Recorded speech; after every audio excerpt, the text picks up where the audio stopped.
Durante millones de años, nuestra mente ha ido evolucionando, adaptándose a un mundo de peligros, de tribus, de supervivencia.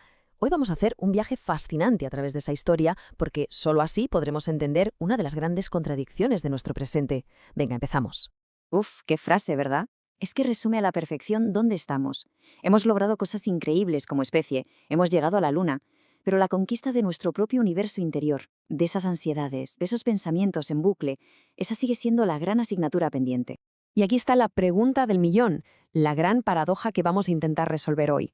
A ver, si lo pensamos fríamente, vivimos en la mejor época de la historia. Tenemos más seguridad, más comodidades, más de todo.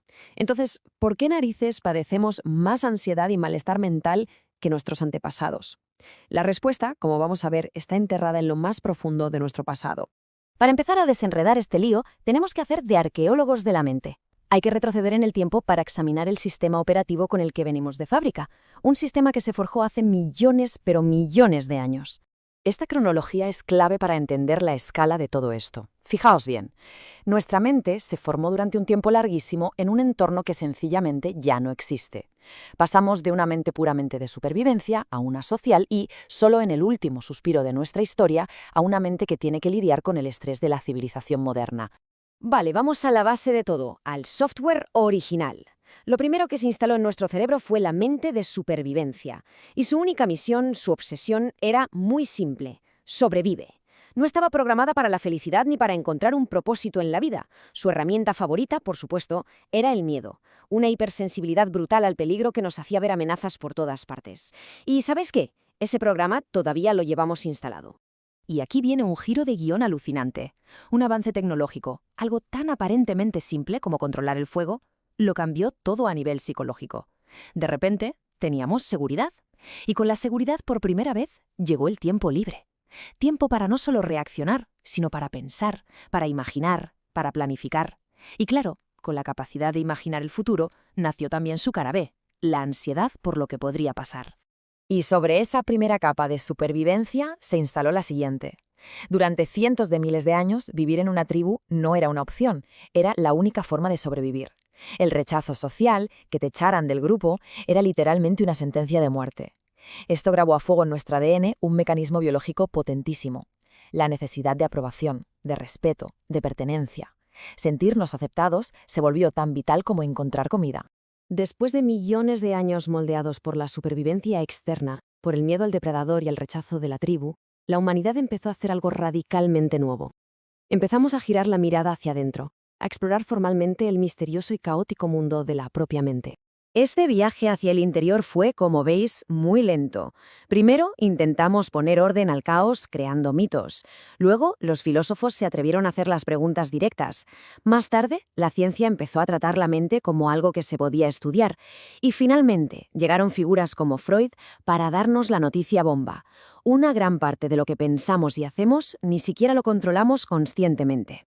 Y entonces llegó el siglo XX. Y fue una auténtica explosión. Se convirtió en un gigantesco laboratorio psicológico. Y ahí aprendimos lecciones fundamentales: que el comportamiento se puede cambiar, que nuestros pensamientos tienen el poder de crear nuestras emociones y, quizá la más revolucionaria de todas, que nuestro cerebro no es una piedra, es plástico. Es capaz de cambiar y adaptarse durante toda la vida. Y todo esto nos trae hasta aquí, al clímax de este análisis, al punto donde nuestro pasado ancestral choca de frente y de forma violenta con nuestro presente tecnológico. Es lo que podemos llamar el gran desajuste moderno. Y esta tabla lo ilustra de una forma que es casi cómica si no fuera tan real. Fijaos, nuestra hipersensibilidad a las amenazas, que servía para no acabar en las fauces de un depredador, hoy se dispara y nos provoca ansiedad crónica por una notificación del móvil. La búsqueda de aprobación, vital en una tribu pequeña, se transforma en la presión constante por los likes en redes sociales. Estamos usando un software antiguo en un hardware completamente nuevo, y lógicamente se cuelga. Así que la conclusión es esta: tan simple y a la vez tan potente.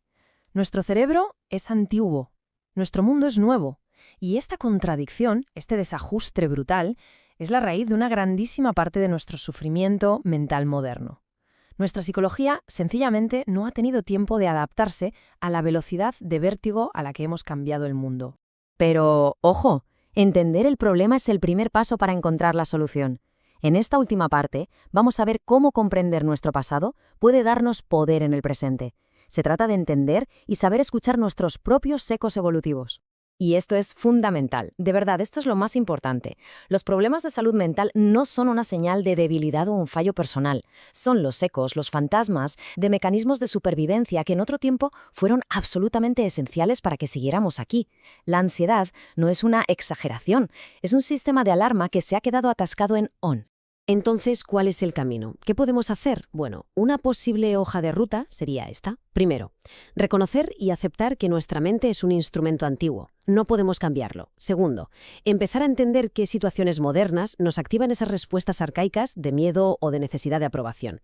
Y tercero, y lo más importante, reconciliarnos con nuestra biología, aprender a gestionar esas reacciones en lugar de luchar contra ellas sin entender de dónde vienen. Y terminamos con esta idea que me parece muy poderosa. La mente humana es el resultado de una batalla que dura millones de años. Pero hoy, por primera vez en toda la historia, tenemos el conocimiento y las herramientas para entender esa batalla. Y quién sabe, quizá empezar a ganarla. La clave, como casi siempre, está en atreverse a mirar hacia adentro.